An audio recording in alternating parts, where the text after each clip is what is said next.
रवायात के मुताबिक एक दिन हजरत कैस बिन आसिम सादी रजी अल्लाह अन्हु ने बारगाह रिसालत सल्लल्लाहु अलैहि वसल्लम में अपने माजी के गुनाहों के बोझ को हल्का करने के लिए उस हौलनाक वाक़े का जिक्र किया जिसने रहमत आलम सल्लल्लाहु अलैहि वसल्लम की आंखों से आंसू जारी कर दिए। ये उस वक्त की बात है जब हजरत कैस ने इस्लाम कबूल नहीं किया था और जाहिलियत के अंधे कानून के सबब बेटियों को जिंदा दफन कर दिया जाता था। हजरत कैस बिन आसिम ने अर्ज किया कि या रसूल अल्लाह, मैंने जाहिलियत के दौर में 12 बेटियों को जिंदा दफन किया था, लेकिन उनमें से एक ऐसी थी जिसका चेहरा आज भी मेरी नींदें उड़ा देता है और उसकी चीखें अब भी मेरे कानों में गूंजती हैं। उन्होंने बताया कि जब वो एक तवील सफर पर थे तो उनके पीछे एक बेटी पैदा हुई।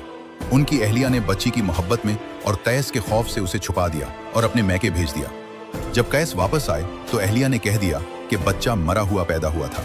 साल गुजरते गए और वो बच्ची जवान हो गई। एक दिन कैस बिन आसिम अचानक अपने ससुराल पहुंचे तो उस बच्ची को देखकर हैरान रह गए, क्योंकि उसकी शक्ल कैस से बहुत मिलती थी। अहलिया ने रोते हुए सच बता दिया कि ये आप ही की बेटी है। कैस बिन आसिम जाहिलियत की गैरत और रस्म और रिवाज के इस कदर पाबंद थे कि उन्होंने उसी वक्त बच्ची को अपने साथ ले जाने का फैसला किया। अहलिया ने बहुत मिन्नतें की, वास्ते दिए, लेकिन कैस का दिल न पिघला। वो इस मासूम बच्ची को जंगल की तरफ ले गए और वहां गड्ढा खोदने लगे। बच्ची अपने बाप को गड्ढा खोदते देखकर मासूमियत से उनकी मदद करने लगी और उनके कपड़ों पर लगने वाली मिट्टी झाड़ती रही, ये समझते हुए कि शायद वालिद कोई काम कर रहे हैं। लेकिन जब गड्ढा तैयार हो गया तो कैस ने उसे उसमें धकेल दिया और ऊपर से मिट्टी डालना शुरू कर दी। वो बच्ची चीखती रही और पुकारती रही, अब्बा जान, मुझे मत मारो।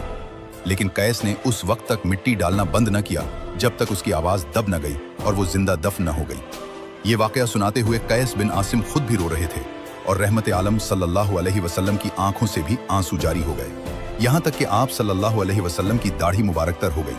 आप सल्लल्लाहु अलैहि वसल्लम ने फरमाया कि ये तो बड़ी बेरहमी है और जिसके दिल में रहम नहीं होता उस पर रहम नहीं किया जाता।